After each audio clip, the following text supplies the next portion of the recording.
Gravar nesse computador. Tá gravando. Bom, bom dia, pessoal. Uma satisfação nesse domingo, mais um domingo, né? Estamos mantendo a nossa atividade em praticamente todos os domingos. E então é um prazer a gente estar aqui nesse domingo de manhã, podendo discutir temas sobre xadrez, né? Seja a tática, a estratégia, né? Seja a relação do xadrez com a academia, como será o tema da palestra do Augusto Tirado de hoje. Augusto, bom dia.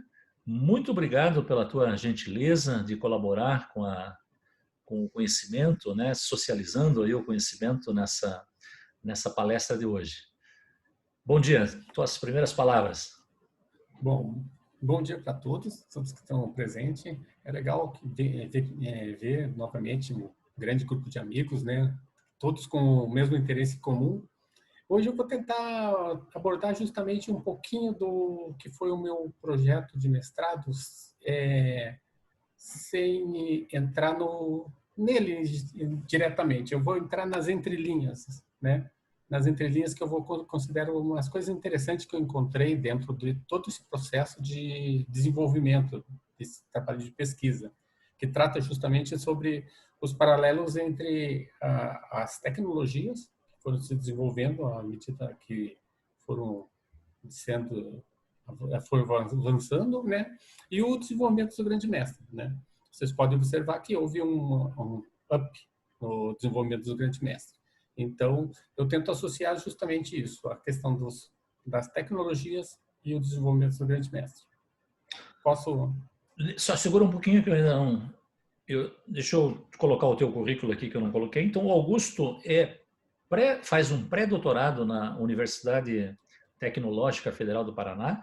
Vamos lembrar que o Augusto fez o mestrado no Instituto Federal do Paraná, né, Augusto? Sob a orientação do professor Valério Brusamolin. É importante sempre a gente chamar a atenção aqui que o professor Valério, tem orientado diversos projetos, diversas pesquisas com xadrez. Então aí fica uma dica para quem quiser fazer, quem gosta de xadrez e quer seguir a carreira acadêmica, né, o professor Valério coloca aí como uma missão sua de orientar projetos de xadrez. O Augusto, como disse, tem mestrado, né, em Ciência, Tecnologia e Sociedade pelo Instituto Federal do Paraná, essa pesquisa que eu disse que o Augusto fez. Eu tive a oportunidade de participar desse banca dele, e é uma pesquisa belíssima, muito interessante as informações que ele traz aí nessa pesquisa. Ele tem pós-graduação em Psicopedagogia, Gestão Escolar e Jogos, Design. Ele é graduado em Educação Artística com habilitação em Artes Plásticas, né? E é técnico também em xadrez. Me permita só acrescentar algumas coisas ao teu currículo, Augusto. Você não colocou, mas pelo fato de a gente ter trabalhado junto, né, é algo que eu presenciei, né? Então, o Augusto também capacitou professores pela rede, pelo projeto municipal de Curitiba, né? Eu capacitei junto também, mas por longa data, né? 10 anos aí pelo menos, né? A capacitação dos professores da rede pública municipal de Curitiba, né? Então é uma experiência muito longa de formação de professores de xadrez. Isso no município. No estado, pelo projeto Fundepar, né? 3 anos pelo menos a gente viajou o estado inteiro do Paraná, né, Augusto? Capacitando professores. São centenas de professores, para não dizer milhares de professores. Imagine cada professor desse trabalhando com 30 ou 40 alunos durante um ano. Você tem uma disseminação do xadrez de uma magnitude que a gente não tem como mensurar, inclusive, né? Pelo projeto do MEC, né? Todos esses projetos, né? Vamos sempre lembrar, né? O grande mestre Sunier, que está aí conectado já, coordenou esses projetos todos. Então, pelo projeto do MEC, nós capacitamos, né, professores em todas as capitais, né? Viajamos aí pelo Brasil todo capacitando professores, né? Então, de fato, é algo, né? É um trabalho de peso, um trabalho conceituado, né? Desenvolvido no aspecto da formação de xadrez, né? Vamos lembrar também que nós desenvolvemos o meu primeiro livro de xadrez, né? Livro adotado pelo MEC, né? Por 2 vezes, adotado no Brasil todo. É um livro também muito importante do ponto de vista da disseminação do xadrez, né? E também tem uma coisa que eu gostaria que você falasse rapidamente, Augusto, antes de começar a tua fala, é que você participou do projeto com o MEC, com o Jaime, o projeto da Fundepar, logo no início, eu entrei depois. Se você pudesse falar um pouquinho sobre isso, eu acho que é muito importante que você esteve presente no primeiro projeto que depois determinou as coisas que foram acontecendo ali para frente. Na verdade, eu tive presente desde o projeto Criança, né? O primeiro projeto a nível municipal, projeto Criança 1, projeto Criança 2. Eu era um daqueles escolhidos dos enxadristas para ministrar aulas nas escolas, né? Então, foi um daqueles problemas que surgiram justamente a falta de didática dos enxadristas para ensinar xadrez. Foi onde que eu me especializei mais, né? Foi que eu desenvolvi. E os outros enxadristas, eles ficaram mais preocupados mesmo na parte competitiva. Eu participei desses primeiros, depois do Tafão de Par, acho que participei de todos, não tive excluído nenhum deles. Graças ao Jaime, que desenvolveu esses projetos, que eu vejo assim, que, por exemplo, o Mecking, ele colocou o xadrez, ele trouxe o xadrez uma nova referência, né? Porque trouxe o xadrez assim com uma divulgação muito grande. Entretanto, o Jaime, além de trazer essa divulgação, fez o xadrez com os resultados espetaculares que ele obteve durante toda a sua carreira, ele ainda trouxe, ele fez mais, ele colocou a mão na massa. Ele fez com que o xadrez tivesse essa parte, a parte da colocação dentro das instituições educacionais. Fez com que o xadrez fosse aceito e tivesse reconhecimento, porque nos anos 80, eu lembro muito bem que a gente trabalhava com pecinhas de madeira, que era muito caro, não era fácil de conseguir. Nós trabalhávamos com um público, com um grupo muito escasso, que também não era muito com base pedagógica nenhuma, né? Não eram educadores. Nós trabalhávamos também em escolas que tinham uma resistência muito grande, pois não conheciam o xadrez, não se sabia o que era xadrez dentro de uma instituição, não sabia o benefício. Então, a gente tinha que sempre estar vendendo a imagem do xadrez, mostrando porque o xadrez é importante, né? Coisas que agora parece uma coisa natural. A gente entra em diversas instituições e o xadrez praticamente já é bem quisto, né? Ele já tem uma visão positiva, né? Os diretores já têm uma visão positiva. Então, a partir daí da Fundepar, com a Edemir, com a Marilu, com a turma toda. E nos NTE, você esqueceu de falar também, né? No NTE, que a gente esteve também visitando na época das entregas dos computadores, que eles não sabiam o que fazer com o computador dentro da sala de aula, e o Jaime fez aquela grande sacada, que era justamente o software que servia online, offline, e justamente poderia ser empregado enquanto não houvesse internet, poderia ser utilizado para ensino de xadrez dentro das escolas. Bacana, Augusto. O Carlos, né, o Albert, está lembrando ali que a primeira recordação do tirado, né, dele, do tirado, é do servidor de xadrez do Centro de Excelência de Xadrez. Antes de te passar só, para você já começar, eu queria só lembrar, convidar a todos a ficar até o final, porque no finalzinho, depois que a gente abrir para perguntas, eu quero passar para o Albert falar um pouquinho sobre a próxima palestra, que é o Carlos vai falar sobre o livro do Capablanca, né? O Valério já está com umas palestras engatilhadas, então eu vou convidar que ele fale um pouquinho, dê um tira-gosto. E também vou pedir para o Rafael falar um pouquinho, isso no final tudo, né? O Rafael falar um pouquinho sobre o novo evento que está sendo feito, ele dizer como é que está indo, se está tendo uma resposta boa, que é um xadrez, os torneios random, né, que ele está fazendo. Augusto, a palavra está com você e eu vou acompanhando aqui, mediando.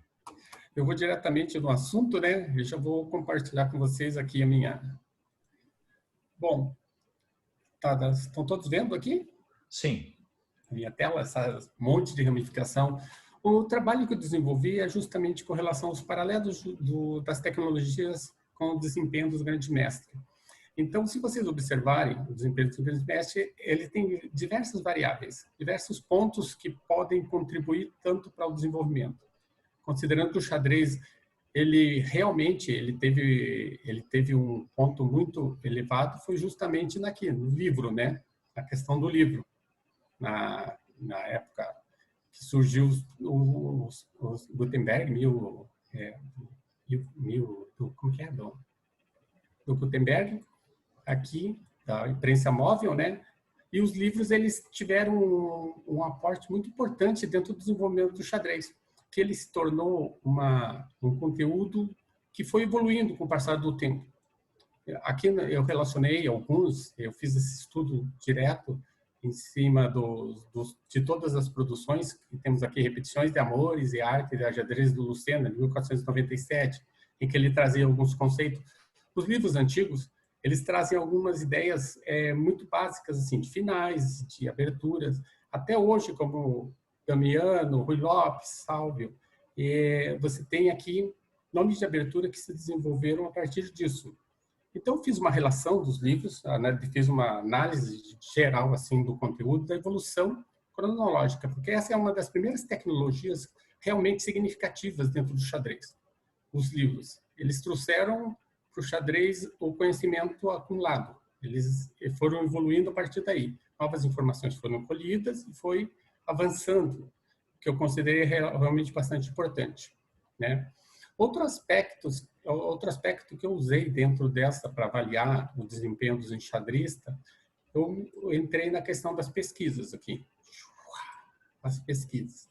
As pesquisas são inúmeras pesquisas que desenvolvem o xadrez, mas eu acho que o start é a psicologia. A psicologia avançou bastante e ela serviu de mola propulsora para você desenvolver na parte das exatas, que é justamente a questão da inteligência artificial, né? O que é a psicologia? A psicologia não é uma ciência exata. O que a psicologia não consegue fundamentar realmente porque parte muito da dialética, da discussão da discussão de tendência, de pensamentos, ideias. Nas exatas é possível verificar. Inclusive, é interessante observar que minha formação ela é um pouco de humanas, né? Mais de humanas, nas bases de sustentação. A parte de pós, eu migrei um pouco para as exatas, e o meu mestrado é justamente nas exatas.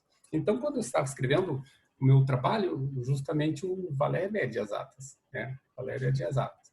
Então, eu tinha esse conflito justamente pela forma de escrever, a forma de você colocar as informações e ele queria justamente que as informações fossem claras e simples e exatas, sem muita delonga. Nada que pudesse criar uma falsa expectativa ou colocar alguma dúvida nas informações que eu estava veiculando, né? Então, aqui dentro da psicologia, que eu acho que é a base de tudo, né? Começando por Binet, o Adrian Degot, Simon e companhia. Então, eu trabalhei com a questão da prática deliberada.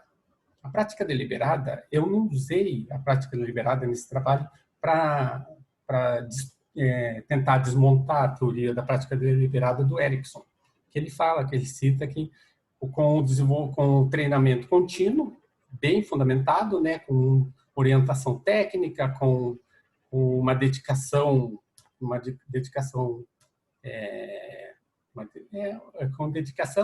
você consegue resultados, consegue a expertise em determinadas áreas.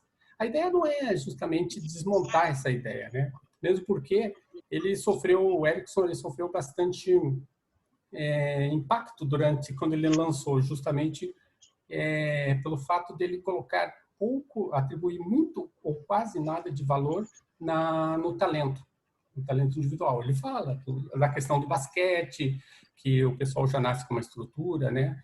Um DNA apropriado para isso, mas ele deixa muito jogado, muito largado. Depois ele escreve outras coisas. Mas a questão da prática deliberada que eu coloquei foi justamente para verificar o desenvolvimento em determinado período, né? Para o desenvolvimento mais próximo da nossa realidade, tem o desenvolvimento atual, comparado com o desenvolvimento das tecnologias, que é outro aspecto importante, né? As tecnologias aqui, eu agrupo todas. coloca a questão de vídeo, PDF, até o telégrafo, que citado pelo Lasker, ele mostra o telégrafo como uma alternativa, embora ela tenha quase representatividade nenhuma dentro do processo de desenvolvimento, né? Os clubes, que é muito importante, boletins, que tem um raio de alcance menor, revistas, livros que têm um alcance um pouco maior, jornal, né? Jornal, torneios, e as outras tecnologias mais significativas, que são essas: o xadrez online, os softwares e como que eles foram desenvolvidos através do tempo. Aqui, dentro desse xadrez online, dos databases também, né, que eu coloquei, deixa eu ver aonde está aqui, ó, os databases, que é uma outra grande revolução, inclusive citada pelo Kasparov, né? Ele cita o ChessBase aqui, que ele fala com o Frederick Friedel em 1986, em que ele é apresentado ao primeiro protótipo do ChessBase, que é uma base de dados. Então, ele cita esse como uma grande revolução, justamente pelo fato de você conseguir conciliar todas as informações históricas do xadrez em um software apenas, né? Então, essa aqui é tida como um grande momento, que é a relação do ChessBase em 1987, né? Também nós temos aqui o Task, né, que é outro software que surgiu nessa época, né? O Chess Assistant. Eu conheço muito poucos que tiveram o ChessBase ainda em termos de hardware, né, Wilson? Que tinha uma placa, era uma placa, né? Eu tive, Augusto. Eu sei, por isso que eu citei você, porque antes era um hardware, não era um software.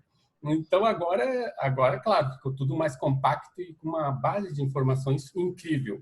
Tudo que você puder imaginar está aqui, né?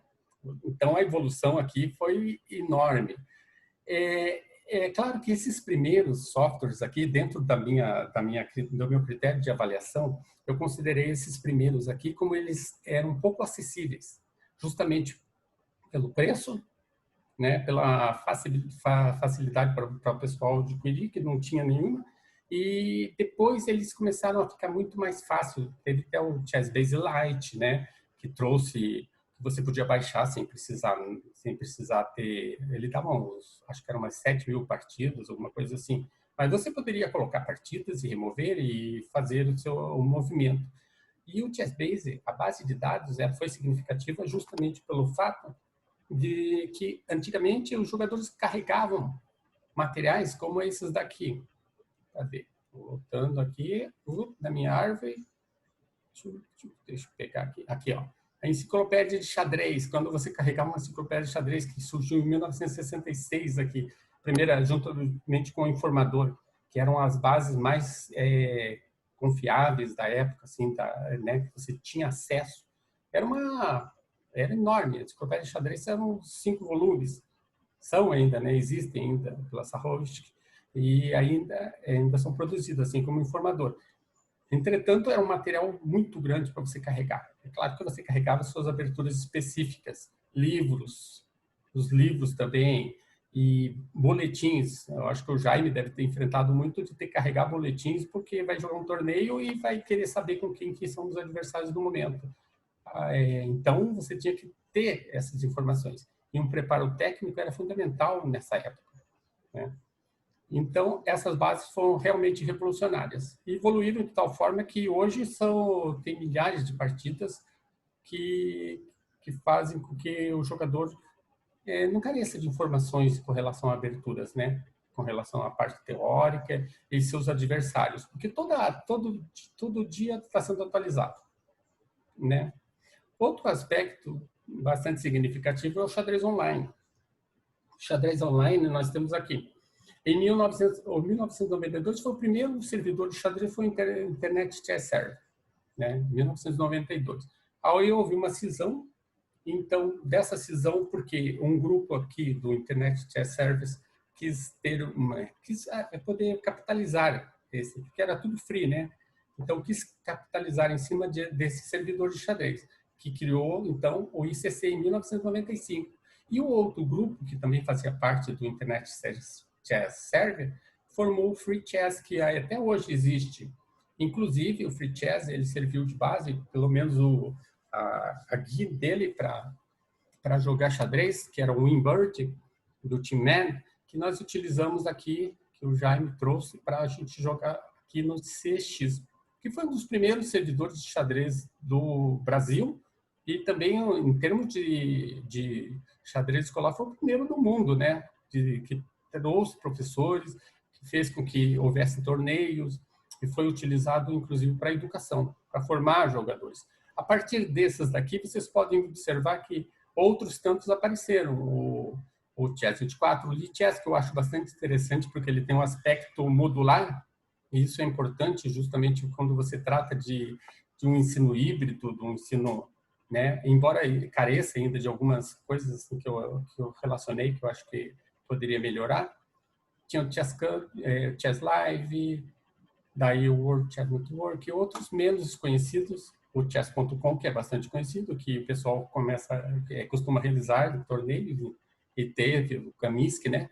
O Play Chess, que é da ChessBase, que ele traz bastante coisa interessante, além de ter uma coisa mais futurista, que é justamente o Engines, aquele dos clouds, né?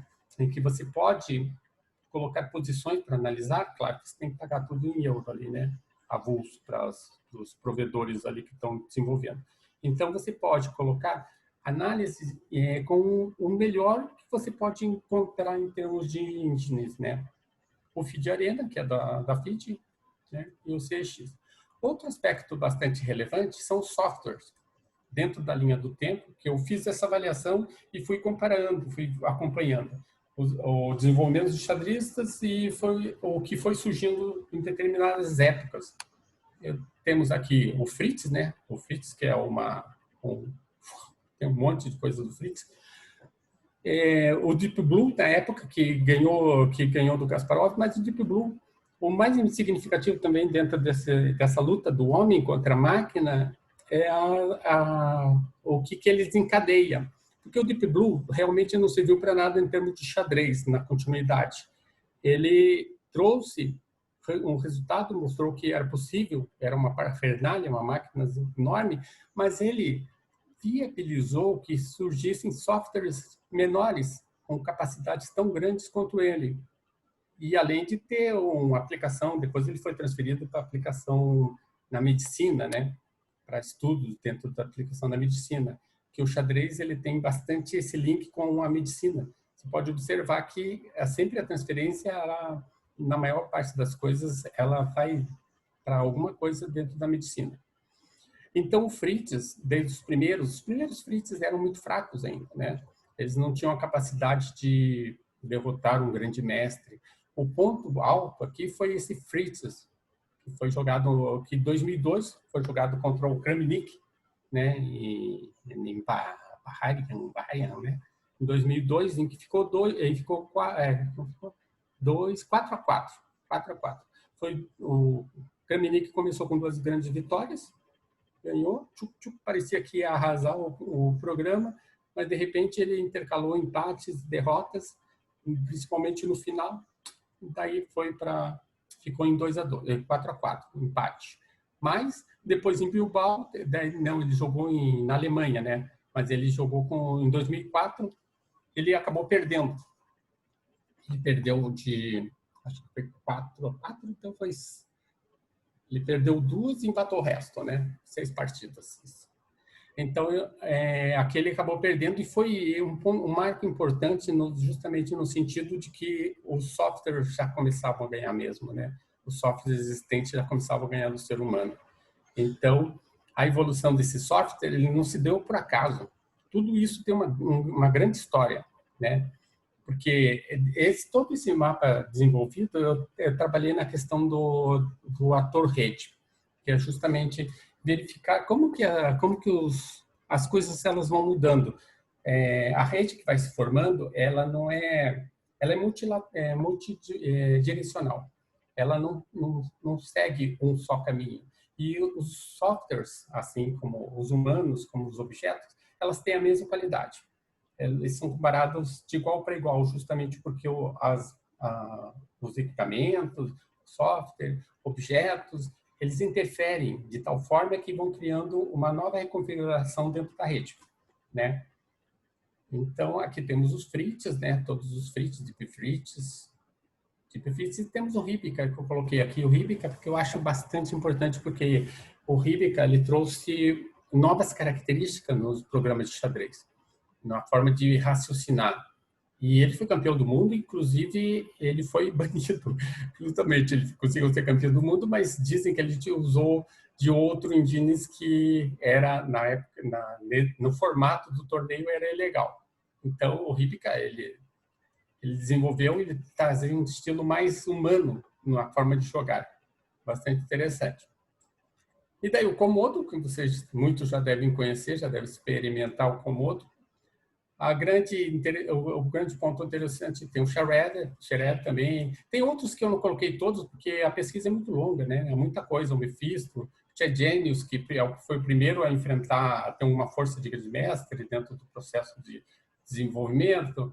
Então, tem um monte de programas aqui que eu ainda falta desenvolver, né? E as engines, né? Que agora elas apresentam os números monstros, né? 3.299 de rei 3.094, os números monstros. E o lila. E aqui, seguindo a nossa ordem, embora isso aqui não está diretamente ligado no meu trabalho, porque eu não cheguei no AlphaZero, que ele foi em 2017, meu trabalho concluiu em 2018, mas eu não coloquei o AlphaZero. Mas o AlphaZero foi um marco também. Ele usa o Deep Learning e ele traz, claro que você tem que apresentar ainda, ele se baseia em algumas partidas para fundamentar seu conceito de posição, entender melhor o jogo. Ele foi aprendendo a partir do zero, praticamente, né? E ele gerou novos programas, né? O Komodo, em 2018, o Lila Chess Zero, porque esse daqui foi um que eles colocaram, inclusive, eles abriram um site e disponibilizaram para o pessoal jogar com ele. Eu fui um dos primeiros que também joguei com o Lila Zero. Ele jogava muito mal no começo, era muito ruim. Mas ele estava lá justamente para poder ter essa aprendizagem de máquina, para poder jogar várias partidas e desenvolvendo no decorrer do período. Hoje ele é um monstro, né? Assim como o Komodo 14, que ele já vem com um esquema mais ou menos que nem o AlphaZero, de aprendizagem de máquina. E o Fritz 17, aqui, que ele também precisam de uma estrutura um pouco maior, exigência um pouco maior do computador, né? Então eu coloquei aqui também, relacionei. E dentro disso daqui é a própria história, né, do Minimax, né, que foi desenvolvido em 1928, o reforçamento de aprendizagem que é utilizado pelo AlphaZero, os engines, eu falei que eles ficam nas nuvens, né? O alfa beta, que é uma forma do o Minimax, ele vê que a soma é zero, né? Que ele vai avaliando, ele vai fazendo a árvore de conhecimento e ele sempre opta pela maior, né? Ele vai optar pela maior para poder tomar decisão na hora de escolher o lance. O alfa beta, ele já pega, ele já faz a varredura, mas ele filtra, ele já pega o primeiro e pronto. Ele elimina, ele não fica analisando toda a árvore. Então, é uma melhoria aqui do Minimax. E o Monte Carlo, que é o que é utilizado justamente no AlphaZero, nos programas mais avançados, em que ele faz a árvore, ele faz a poda da árvore de análise, mas ele se utiliza de outras árvores para procurar coisas, ele usa a memória para poder optar por situações mais contundentes, mais decisivas dentro de determinadas posições. Open Book também, né, livro de abertura. Aqui está aquela questão, né? O AlphaZero, quando jogou com o Stockfish, uma das exigências foi justamente que não tivesse o livro de aberturas do Stockfish. Então, foi tipo um 960, que o Stockfish, que era a base de dados deles em termos de abertura, de livro de abertura, era muito forte. Então, ele praticamente jogou um 360, né? Assim, ter a formação que o AlphaZero teve, né? E eu comparo justamente é a mesma coisa com relação ao Deep Blue, né? Ele trouxe resultados, ele ganhou do Kasparov, que é uma coisa impressionante, mas ele possibilitou o avanço, ele deu um start, né? Ele deu um impulso para que toda uma mobilização surgisse. Só que esses programas, eles não só surgem apenas da boa vontade do jogador, ele tem todo um histórico muito amplo na questão de desenvolvimento de torneios também. Porque esses programas, deixa eu ver se eu acho aqui, ó. Esses programas, ó, desde 1974, antes de 1950, ainda você já desenvolviam, né? Mas aí já tem a parte competitiva. Agora, nesse exato momento, os programas estão jogando, estão disputando torneios, eles estão verificando quem que é melhor, estão experimentando, eles estão jogando em tempo integral, eles não param. Então, estão sempre em desenvolvimento, seja pelo próprio desejo do desenvolvedor de querer conquistar alguma coisa melhor, fazer alguma coisa mais forte, mas está aí. Nós temos aqui, ó, tem esse torneio WCC, o Computer Olympiad, esse do TCEC, né, 2010, 2020, que fazem com que tenha essa mobilização toda.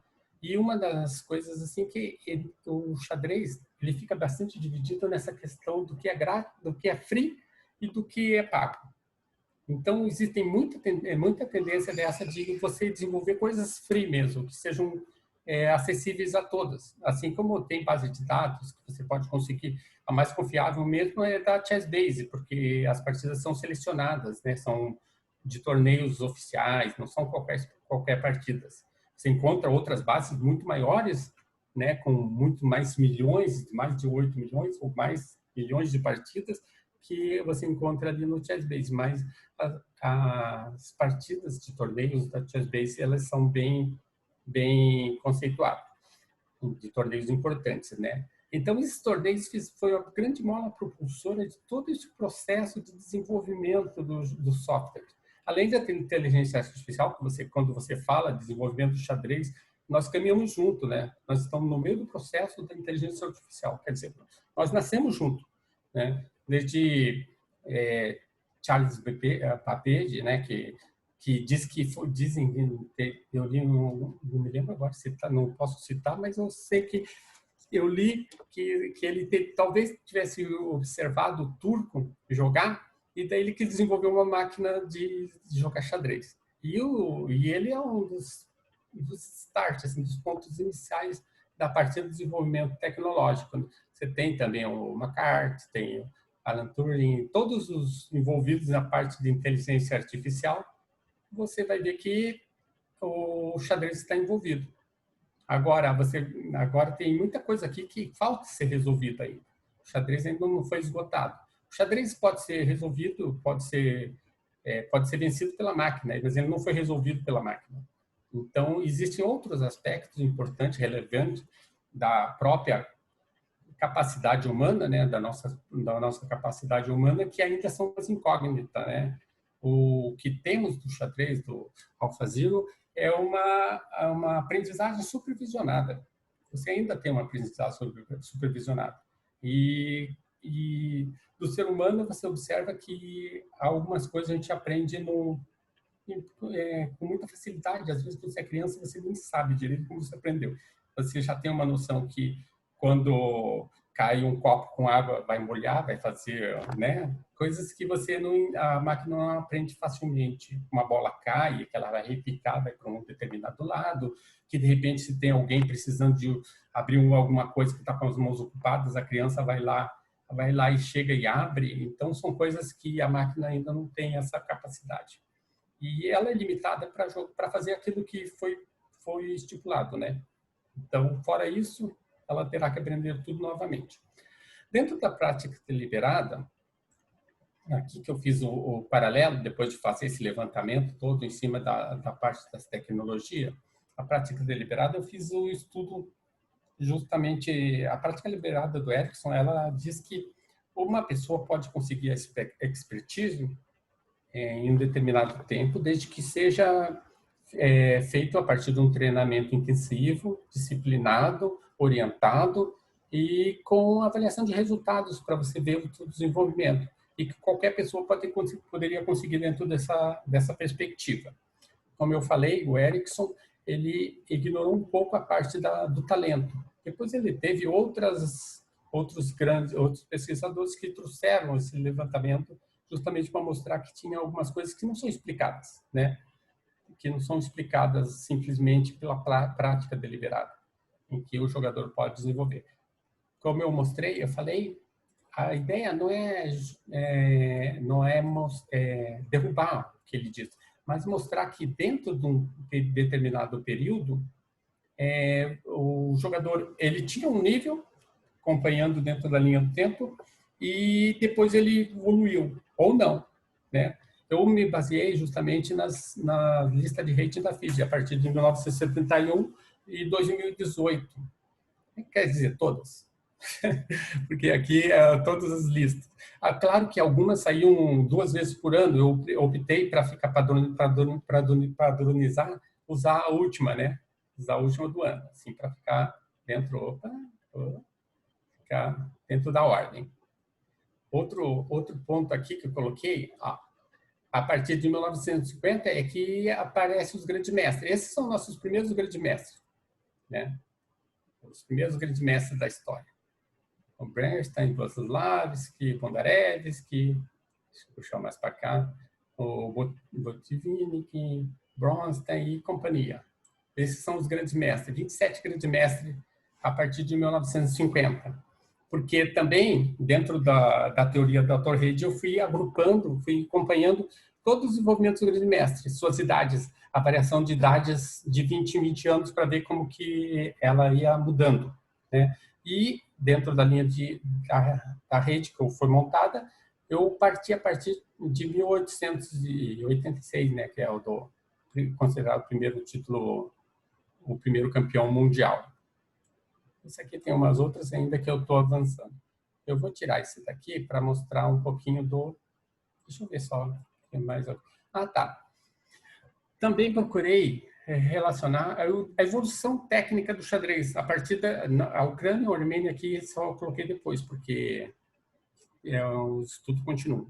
A escola romântica, a escola clássica, a hipermoderna, a escola soviética, a chinesa e a indiana, justamente para mostrar, dentro dessa perspectiva, o que foi acrescentando a partir dos anos, em termos de conteúdo. O que a escola romântica pregava, o que ela apresentava como recursos interessantes para desenvolver o xadrez, a questão da escola clássica, que tornou o xadrez tornou o xadrez mais científico, né? Então, aqui era o talento puro, romântica, né? Aqui, no clássico, era o poder científico. A escola hipermoderna, que entrava em conflito, e às vezes, mas mostrava algumas coisas novas, contrariando princípios clássicos, né? A escola soviética, que bebeu de todas essas fontes e formou sua própria escola desde 1917, que foi estruturando, em 1925, né, que teve o grande torneio, o grande torneio lá com Capablanca, Lasker, que fez com que o xadrez tivesse demonstrasse sua força dentro da própria da antiga União Soviética, né? E que fez com que o xadrez ele tivesse mesmo, a escola soviética ela é importantíssima justamente por dar uma seriedade para o jogo. Ela respeitou o xadrez em todos os sentidos, tanto no aspecto teórico como no aspecto de formação integral do jogador. Ela não era preocupada simplesmente no jogo em si, mas ela tinha aspecto psicológico, aspecto pedagógico. Ela desenvolveu vários setores aqui muito significativos e fez com que os jogadores eles se aprofundassem mesmo nas posições, né? A escola chinesa e a escola indiana elas são um pouco derivadas de tudo isso, né? A escola chinesa a partir do Wenzi, a partir dos anos 90, que já associa um pouco de tecnologia também, associa também com relação ao próprio aspecto histórico que eles tinham, que eles chamam para ele a descoberta do xadrez, né? Então, eles usam, acho que era um outro jogo também de xadrez. Eles têm uma estrutura fantástica para treinamento, né? E a escola indiana, com o Ramesh, impulsionada justamente com o Anand, que o Ramesh justamente cresceu, evoluiu, que foi um dos treinadores mais fortes, um dos treinadores fortes lá da Índia, um dos treinadores responsáveis pelos grandes mestres novos, e ele se dedicou justamente para o xadrez justamente por causa do Anand, né? O Anand é o grande, é o Kirtan deles lá, né? Embora no tênis a gente não seja tão ainda tão grande, né? Mas não tem evoluído tanto. Mas o xadrez aqui você vê os resultados são muito expressivos, né? São fantásticos, né? Bom, eu vou tirar esse daqui. Nesse meio tempo, se vocês tiverem alguma pergunta que vocês querem fazer aqui antes de eu mostrar o meu novo... Deixa eu dar uma pausa aqui nesse char. Pronto. Eu vou apresentar o outro. Só Augusto, Pode falar. o Major só colocou uma observação Tem ali. ali. Eu esqueci que tem essa. Ele está esperando ansioso aí para ler o teu trabalho inteiro, né? Pois se você pudesse mandar um link de onde ele pode baixar? Pois é, sim, eu coloco ali. É que eu disponibilizei, passei via o Instituto, mas eu não sei onde que ele deixou o repositório, né? Qual que é o repositório do Instituto lá que está distribuindo. Mas eu repasso, qualquer coisa eu passo o conteúdo todo. Bom, eu vou apresentar ali alguns estudos só para vocês verem o comparativo que eu fiz com relação ao... Opa, já dá para ver, né? Esse aqui é todo estudo desenvolvido, né? A teoria Tor-Heyting, que eu desenvolvo toda a rede dentro do desenvolvimento das tecnologias e uso todos os PDF, falo sobre os livros, tento relacionar tudo que foi significativo dentro da evolução xadrística, a plástica deliberada. Aqui eu acabo dando uma explicação, a questão do rating, né? Que embora o rating apresente um K, que não é um K que pode alterar o valor do rating e que existe uma inflação de rating, algumas coisas são indiscutíveis, como, por exemplo, você sabe que o Magnus Carlsen tem uma força astronômica comparado com muitos jogadores, né? Então, é indiscutível que jogadores que têm aquele rating, se não é aquilo, é quase aquilo, é muito próximo daquilo. A força dele representa mesmo o rating, né? Em sua maioria, né? A evolução teórica da escola romântica, clássica, hipermoderna, soviética, chinesa, indiana, as características do treinamento, como que eles foram desenvolvendo a partir do tempo, que foram incorporados, como que é o treinamento a partir desses anos, e os Upov, Dvoretsky, Cherechevsky, como que é, os primeiros livros de xadrez, tem o Grau, que a gente estuda bastante, né? Tem o Zinovsko Borevsky, como que é? Zinovsko Borevsky. Tem inúmeros trabalhos interessantes. Borowski, isso. E as características do treinamento de xadrez do 2001 a 2018, que ele é muito mais informatizado, né? Era um treinamento mais que se utiliza muito dessa ferramenta tecnológica. Os programas de xadrez, a internet, né? Porque o xadrez está no princípio de tudo também. O xadrez foi jogado. Dá até para desenvolver alguma coisa nesse sentido para você ver o xadrez dentro do EAD. O xadrez era jogado por correspondência. O xadrez foi jogado por telégrafo, por telefone, daqui até a nave espacial. Então, o xadrez ele está justamente nesse princípio de tudo, né? Inclusive a internet.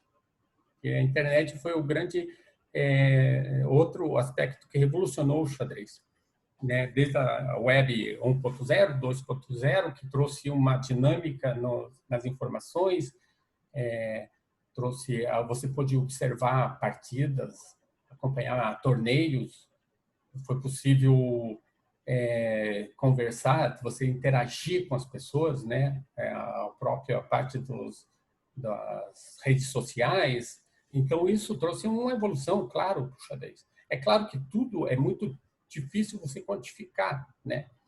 É difícil você afirmar categoricamente que isso funciona realmente para o xadrez, que funcionou 100% para o xadrez. Mas não, mas é perceptível dentro do nosso meio que teve realmente essa influência. Agora, como uma pesquisa científica, você tem que quantificar. Isso que é importante, né?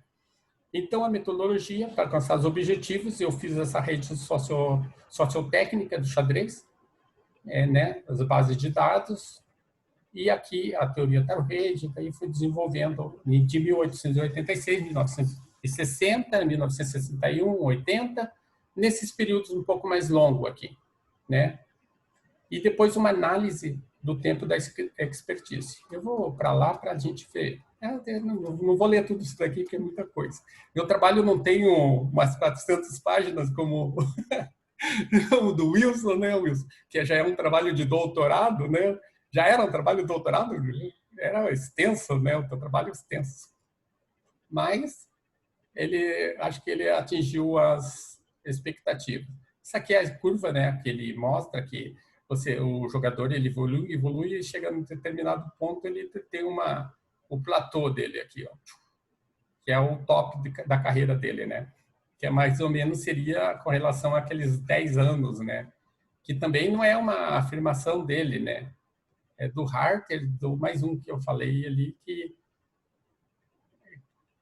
aqui é os estudos que contrariam um pouco a prática deliberada, que ele mostra que tem muitas coisas que não são explicadas dentro da prática deliberada, talvez fosse a questão do talento.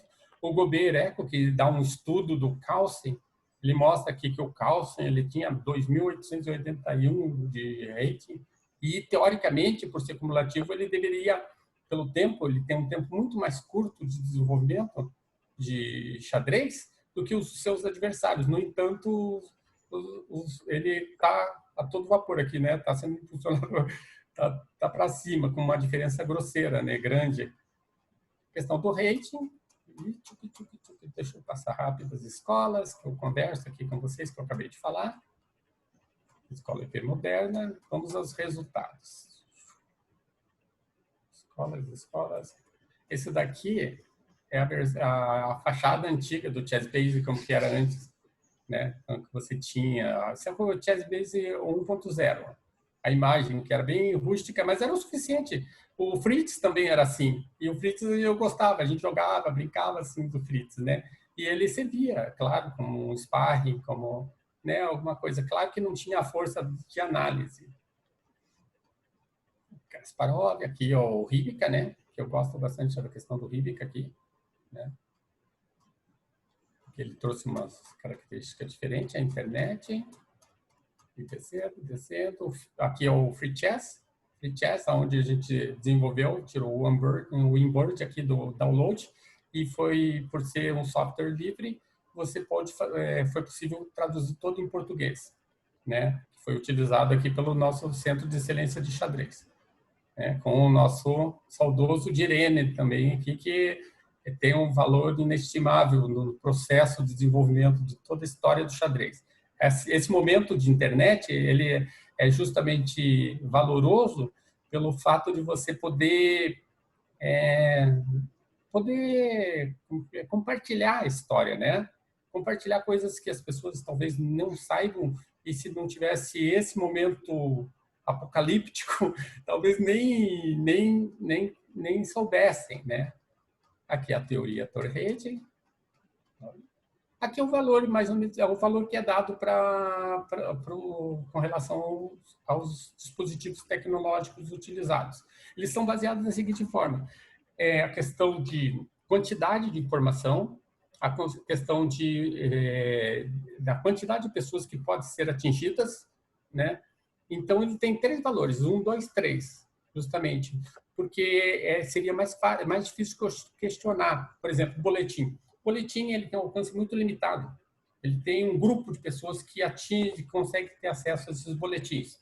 O livro, não. O livro já é um valor intermediário, porque ele pode ser local, determinar a região, mas ele abarca um grupo muito maior de pessoas, né, de xadristas. E os database 1, que era o que tinha menos acesso, que era limitado em termos de preço. o Database 2, que ficou acessível a todos os jogadores. E quantidade de informações fantásticas, né? Que seria o nível máximo, 3. Então, e aqui é a somatória, né? E o software 1, o software que me esqueci de citar, que tinha o Chessmaster, inclusive. O Chessmaster trouxe uma visibilidade do xadrez também, né? Porque era um software pago, mas ele era um software bom. Era um software bom e ele teve uma grande venda, ele projetou o xadrez, né, de certa forma. PDF, que também não dá para negar, PDF, embora muitas traga livros aqui, a todo o conhecimento em xadrez, em PDF, às vezes aqui que não está pago, né? PDF, você encontra todos os livros praticamente que você quiser, né? As informações estão contidas aqui. E ela pode ter uma quantidade inesgotável, né? Vídeos com um determinado tempo, que foi significativo, mas agora com o YouTube, né? A gente vê que muita coisa está evoluindo e que deve avançar nesse sentido. E o xadrez online, que não dá para esquecer, porque o xadrez online é o que está acontecendo no momento, né? Eu passei pela teoria rede. A teoria Torrete, ela procura justificar os aspectos positivos e negativos em simetria. Tudo que pode ser bom, né, também tem que ser analisado os aspectos negativos. Dentro do desenvolvimento tecnológico, quando você fala do Frankenstein ou dos Golem, quando você questiona essa questão da tecnologia como se ela vai destruir o ser humano ou não, então essas coisas a gente concilia dentro da própria teoria Torrete, né? Inclusive os órgãos reguladores, elas foram bastante desenvolvidas justamente dentro da ciência, tecnologia e sociedade. E aqui, no primeiro momento, o que nós tínhamos aqui de grandes mestres aqui? O Robert James Fisher, o Boris Spassky, o Bertosian e o Bronstein. 15 anos nesse período, né? Nesse período aqui. Em 58, Robert James Fisher, 58. E o que demorou muito até que se fosse rompida essa barreira. Você observa que houve um tempo, aqui eu também procuro colocar o dos computadores, houve um tempo muito longo até que a Judith Polgar rompesse, conseguisse ser grande mestre, conseguisse quebrar o recorde. O mais interessante, o fascinante, é que foi a Judith, né?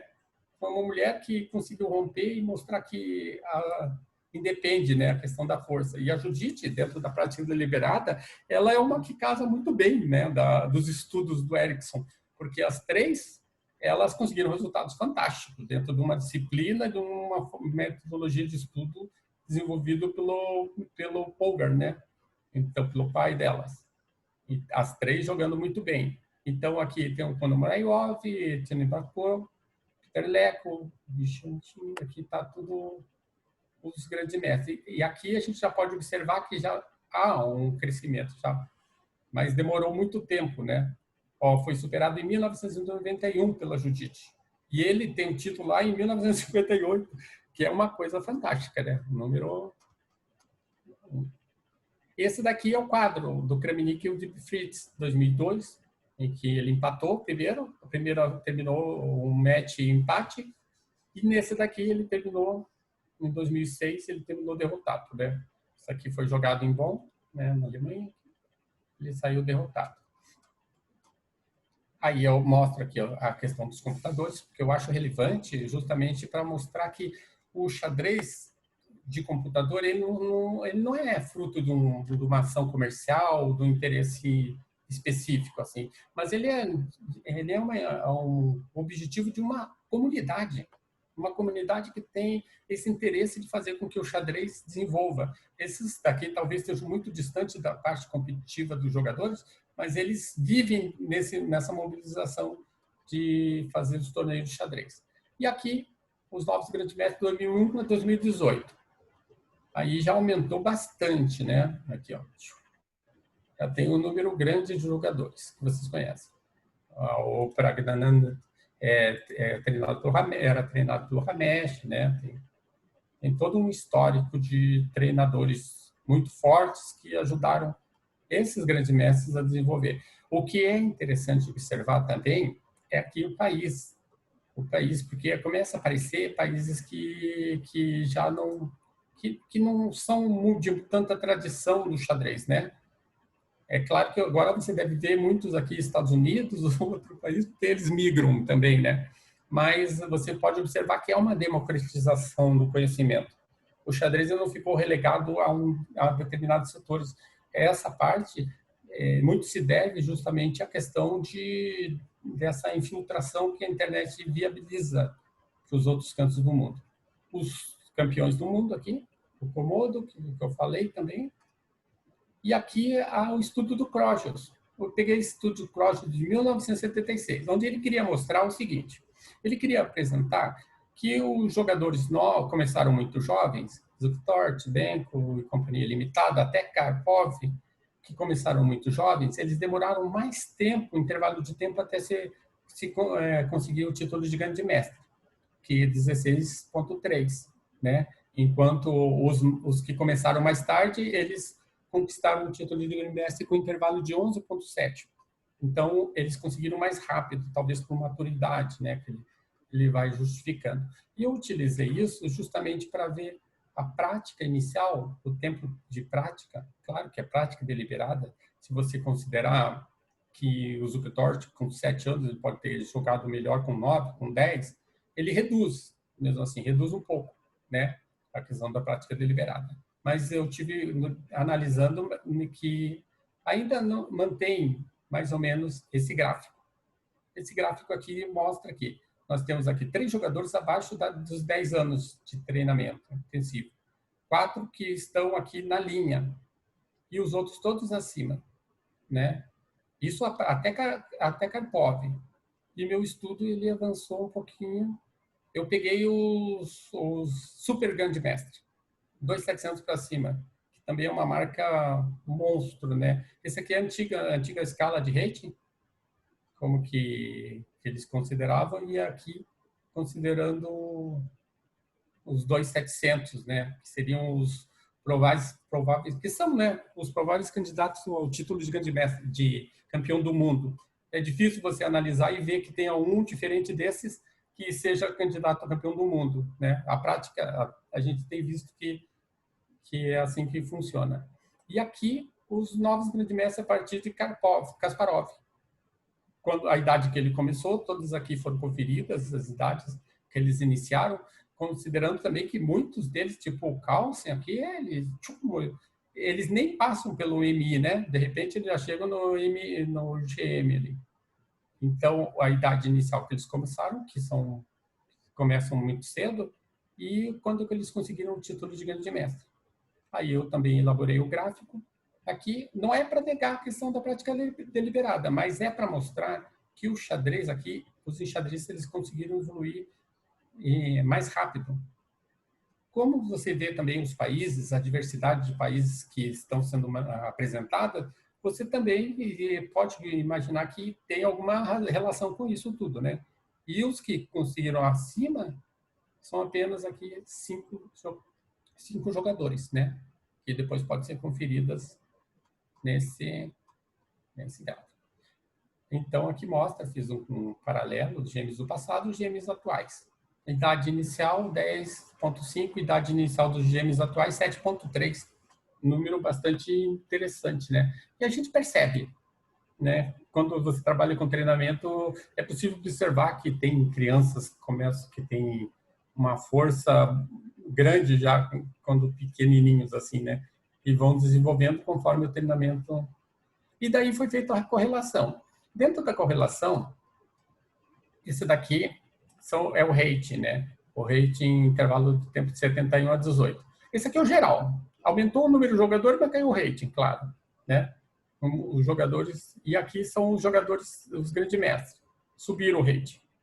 Aqui pode ser uma justificativa pelo fato de você tirar ponto desses daqui. Mas, considerando que esse mundo de grandes mestres jogam no mundo que eles não entram em prejuízo, porque normalmente jogam um grupo fechado, um grupo de grandes mestres restrito, com um determinado rating, então esse grupo se mantém. né? E aqui são os novos, quanto maior a quantidade, provavelmente os ratings vão cair. E dentro dessa correlação, aqui é a relação de jogadores da lista, da feed, né, por ano, da quantidade até 2018, como que foi, como aumentou, né? E aí os grandes mestres que se manteve quase, subiu muito pouquinho aqui, né? Aqui deve dar o quê? Uns 1000 e pouco, sei lá.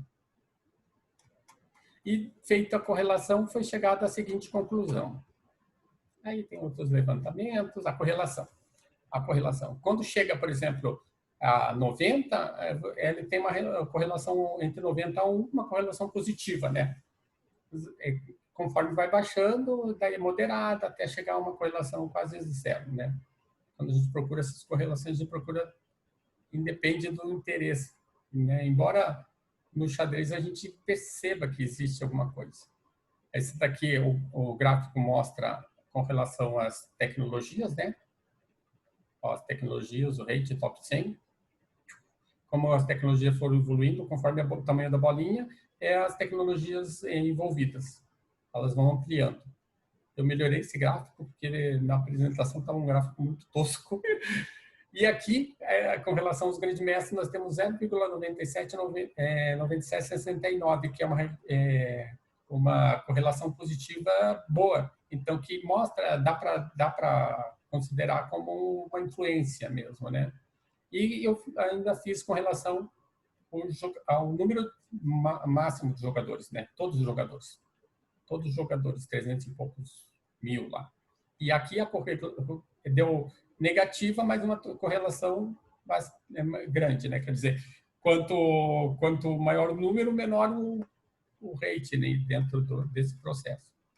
E basicamente é isso. É claro que falta muito, tem muita coisa para se pesquisar, muita coisa para se entender, mas o que eu vejo no xadrez, o que é realmente significativo é que a gente está no meio do turbilhão, no meio das questões que ainda não têm respostas plausíveis. Por exemplo, com relação ao que será da tecnologia daqui para frente, uma das coisas que a gente pode observar é justamente no xadrez. No xadrez, que como ela está se adaptando, como o jogador está se adaptando à tecnologia e como ele está usando essa tecnologia. Essa forma de utilizar, ele adequar para a sua realidade e não destruiu o xadrez. A gente observa que não destruiu o xadrez, não acabou com o xadrez, transformou o xadrez, né? Porque dentro da teoria Torre, a gente considera assim, por exemplo, o jogo de xadrez em si é uma caixa fechada, porque todas as regras internas do jogo, elas já são consideradas estabilizadas, as discussões todas foram superadas e o jogo parece uma coisa concreta só, uma caixa preta, inviolável. Entretanto, as novas tecnologias, elas trouxeram uma nova realidade que faz com que apareça um jogo de xadrez 960, que faz com que Kramnik queira evitar que se faça o rock, para o jogo ficar mais complicado, evitar essa monte de outros requisitos. Então, a pergunta que se deve fazer com relação ao xadrez é justamente isso. O que a gente pode tirar sobre como serão as tecnologias daqui para frente? E o xadrez a gente pode observar que é o nosso ciborgue, né? Nós já estamos usando o xadrez. O xadrez já é um jogo, é o ciborgue, né? Que tem como que é? O Hartmann coloca, seria Kasparov o novo ciborgue, que justamente se está utilizando tecnologia como uma ferramenta a mais para avançar cada vez mais no conhecimento, né? Então, o xadrez eu vejo que ele passa por essas etapas. O sentido comum do Lasker, né? Você compreender o jogo em si, a prova do tempo agora para ver como o xadrez sobrevive dentro das novas ferramentas tecnológicas que existem e os conceitos anteriores que estão todos sendo chacoalhados na estrutura, né? Porque o que o computador analisa às vezes foge da escola clássica, dos fundamentos que nós temos interiorizados no nosso conhecimento. Eu acho que abro para perguntas e dúvidas que vocês possam ter. Augusto, Pode excelente falar. fala, excelente palestra, muito bem organizada, né? O mapa mental que você colocou no início, organizou os temas, deu para perceber a conexão entre diversos pontos da tua pesquisa, né? E a tua pesquisa traz o que eu já tinha falado na, na defesa, né? Na tua defesa que eu participei, traz os ditames mesmo, os cânones, né? Que a gente sempre espera de uma pesquisa científica, né? O rigor, né? O trabalho intelectual, né? Para você montar aquilo, atribuir valores para cada uma daquelas tecnologias, né?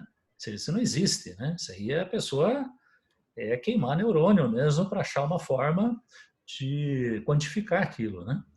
Então é muito interessante. Eu queria fazer uma pergunta e já queria passar para o Jaiminho Cohen, que eu vi que ele está conectado. E a minha pergunta é a seguinte: você mostrou claramente ali no teu estudo uma correlação entre o uso das tecnologias, né? E o nível enxadrístico medido pelo rate, como ele subiu acentuadamente aí nesse período, né? Minha pergunta é, você acha que isso vai continuar, né? Porque aí traz um paradoxo que é até que ponto o sujeito, né, uma criança já praticamente, né? Que essas pessoas que começaram cedo começaram como criança, até que ponto essa medida pode ser baixada, né? Creio que não pode ser baixada indefinidamente, né? Senão a criança com a mamadeira ali vai estar jogando xadrez. Mas só antes de responder, de que você responda, eu queria passar para o Jaiminho Cohen. O Jaiminho Cohen fez uma observação ali no chat, dizendo que ele orientou um trabalho de engenharia sobre o AlphaZero, né? E o Jaiminho Cohen, vamos lembrar que foi a primeira pessoa que eu vi que fez um programa de emparceramento de xadrez. Jaiminho, você está aí, Jaiminho? Poderia falar um pouquinho? Oi, Wilson, tudo bem? Pode falar, pode perguntar. Então, eu lembro bem que você estava desenvolvendo, quando você era aluno da graduação ainda, no Departamento de Informática da Universidade Federal do Paraná, você desenvolvia um programa de parceiramento. Já que estamos falando aqui de tecnologia, queria saber se você deu continuidade a isso, se existe ainda esse programa. Então, na época eu desenvolvi aquele programa de emparceramento com as regras antigas do emparceramento, né? E cheguei com o Carlos Calheiros, a gente tentar validar o programa, etc. Mas depois acabou não dando continuidade, né?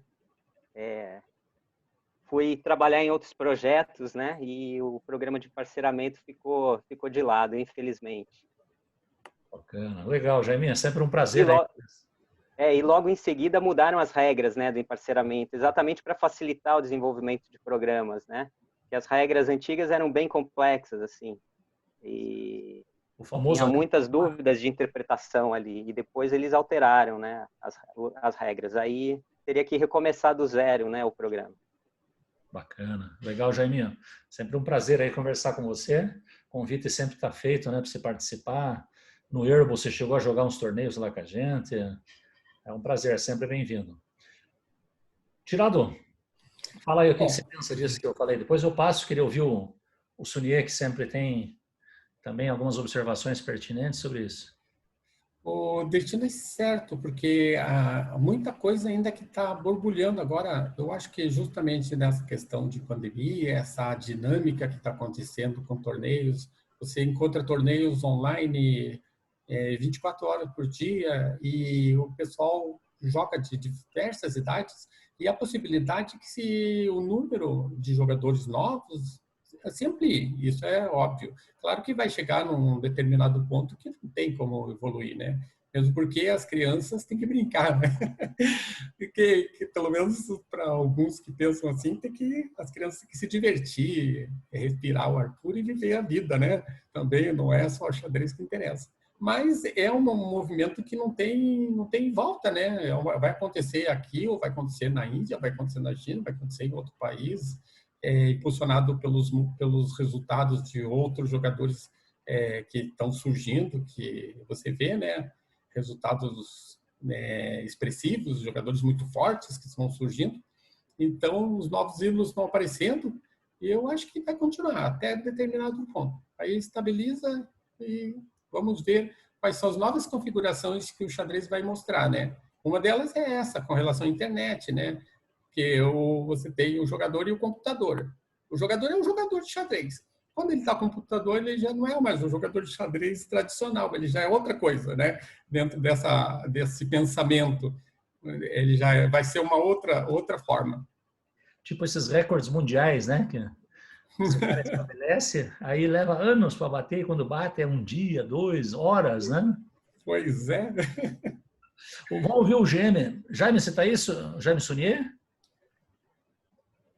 Cadê o grande mestre de plantão?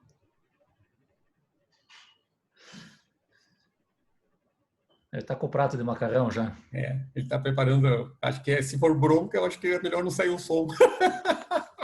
Eu já desativo o áudio dele aqui. Não, primeiro, parabéns pela palestra, acho que bastante clara, né? E fica fácil daí de visualizar todo o teu objetivo e o que você fala. Eu queria fazer umas observações, Augusto, talvez aí para ajudar. Você fala que o xadrez começa a disseminar muito com a imprensa, né? Gutenberg e tal, que é fato, né? Antigamente, antes disso, os caras faziam aqueles alfarrábios, né? Os mestres escolhiam um discípulo que ia receber aqueles valores todos e recebia o pacote de alfarrábios de posições que o mestre tinha estudado durante a vida e tal, né? Então era um processo em que o conhecimento era escondido ali, trabalhado com muita reserva, né? E eu concordo com você que depois da imprensa de Gutenberg a informação começou a fluir, né? E aí o pessoal começou a ver as partidas e tal, e aí mudou bastante, né? O que me chamou também a atenção é que quando você faz aquela ramificação lá das pesquisas, você não colocou o esporte ali, né? Não sei bem por quê. E digo porque o esporte acaba tendo, especialmente na União Soviética, em 1920 e tal, uma importância fundamental, não o esporte para o xadrez, mas o xadrez para o esporte, né? Quando o Botvinnik e aquele comissário Krylenko começam a desenvolver toda aquela, o que se chama de escola soviética, né? E sei lá, você fala escola hipermoderna, não sei se dá para chamar de escola hipermodernismo, mas depois disso todo o esporte muda, né? Porque os outros esportes copiam o modelo desenvolvido lá pelos soviéticos de preparação, etc., né? E que vai levando muito tempo depois para que o esporte faça pesquisas próprias e comece a desenvolver ideias novas. No começo era tudo xadrez mesmo que fazia essas pesquisas, né? Então, não sei bem se é uma metodologia tua ou por que você não pôs o esporte ali naquelas pesquisas, né? Eu coloquei o esporte, mas ele está na última perninha dentro da ramificação. Ele está na última perninha, mas ele está porque tem uns estudos bastante avançados das revistas russas sobre o xadrez adaptativo. Tem bastante coisa do xadrez adaptativo, seja para o pessoal com deficiência motora ou então deficiência visual. Então tem bastante artigos que estão sendo desenvolvidos e eu coloquei justamente educação física e coloquei a questão do esporte, mas tá lá, a perninha está lá embaixo. Tá, bom. Tinha que mostrar melhor. A outra é do Projeto Criança. Você fala Projeto Criança 1 e 2, né? E aí eu não sei se você está falando... Nós tivemos o Projeto Criança 1 e 2, tivemos, mas antes o Projeto Piloto, né? Que você participou também, né? Foram só aquelas 4 escolinhas, né? Foi esse que eu falei já, inclusive. Eu fui numa do SIC. Acho que tinha uma do SIC, eu acho que foi. Isso, eram 4 escolinhas.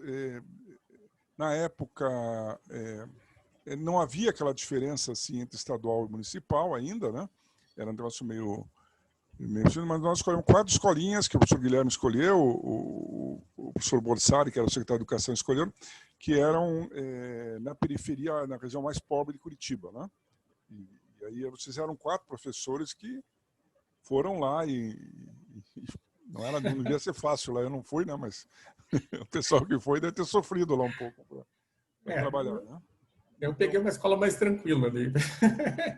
É que tem aquele negócio, né? Por exemplo, você vê que quem tem carência, eles dão muito mais valor às coisas, às poucas coisas que aparecem, né? Então isso, interessante. E essa questão também, eu gosto da importância disso, porque o xadrez foi a primeira atividade que usou, né, essa questão da educação lúdica, né? Que acaba tendo uma importância, hoje é muito reconhecida e tal, mas na época como você falou, ali havia um preconceito, não só com o xadrez era uma coisa muito difícil, que quem jogava xadrez era meio louco e tal, mas também porque é um tipo de atividade lúdica, né, que ajudava o desenvolvimento cognitivo da criança, etc., que não era um conceito ainda bem aceito na educação, né? Eu anotei outra coisa aqui. Do projeto nacional, você fala todos os estados. Na verdade, o projeto nacional do xadrez, que começou em 2003 e foi até 2008, ou pelo menos até 2007, só participaram 25 estados, né? São Paulo e Brasília não... Sim, foi eu que falei, já. Tanto você como o Wilson participaram em várias capacitações. Não foram os únicos, né? O Vilar participou, teve aquele rapaz lá do Piauí, participou, Everton, né? Teve mais alguns que participaram, né? Se bem que vocês foram o principal, e a metodologia veio do trabalho do livro de vocês, né? O CX realmente foi criado em 2000. Agora, o trabalho com o servidor de xadrez, ele antecede, né? Lembra que a gente foi lá no Onda, fez aquela parceria primeiro com o Onda, depois fomos para o ICI, e só depois que nós conseguimos um espaço muito grande com o Direne e com o Bona e tal na UFPR, né? E que ganhou grande impulso em 2003, quando o ministro Gustavo Buarque entendeu todo o processo e liberou aquelas bolsas, e um monte de gente fez mestrado, doutorado em cima desses trabalhos, né? Então, acho que isso... E no NTE, vale a lembrança, claro, nós fomos o primeiro... Eles compraram os computadores, não compraram os programas, né? Então, estavam lá parados, era aquela coisa, lembra? As velhinhas cobriam os computadores com um pano para não estragar e tal. Ninguém queria usar, né, o computador e tal. E o xadrez entrou e tinha essa possibilidade de usar, mesmo os que não tinham conexão. E até porque ele defendia na época, e acho que é uma linha que vale até hoje, o xadrez é uma coisa simples, né? Quer dizer, vamos ensinar matemática com o computador, é um negócio muito mais complexo, né? Que depende de um trabalho muito... O xadrez era simples, né? Era uma questão relativamente simples de usar a informática educacional. Então, nós ganhamos ali uns anos de... Acho que foram um par de anos ali que só estávamos nós lá, né? Até eles desenvolverem alguma outra coisa para usar os computadores, nós corremos solto ali, né? Mas Projeto só isso. Urca, né, Jane? O Projeto Urca só tinha a nossa atividade quase. Um computador por aluno. E mesmo no governo federal, já em 2003, ainda essa coisa persistia, né? Porque nós estamos falando, né, do século passado ainda, né? O final do século passado, que foi quando os computadores começaram a chegar na escola. Um computador por aluno já é um pouquinho depois, Wilson, lá para... Né? Mas ainda antes a gente já estava, né? O Paraná saiu um pouco na frente na informática, mas saiu na questão do hardware, da instalação, não no software, não na utilização disso, nem na capacitação dos professores. Lembra lá em Faxinal como a gente trabalhou para... O mais difícil não eram as crianças, né? Eram os professores que de muita resistência contra a informática, né? Mas é isso, fora isso, parabéns, Augusto. Tá ótimo o teu trabalho aí, tá indo de vento em popa aí. Parabéns. Obrigado. Eu queria, enquanto o pessoal vai formulando as perguntas, eu queria passar a palavra para o Carlos Albert, né? O Carlos Alberto, que vai falar na semana que vem sobre meu livro de xadrez favorito, o Lições Elementares do Capablanca. Albert, você está aí? Só um instante. E travou? Estou te ouvindo. Ah, mas o meu computador deu uma engasgada aqui. Espera aí. Tô tentando ligar a câmera. Mas... Nossa, peraí. Meu Deus.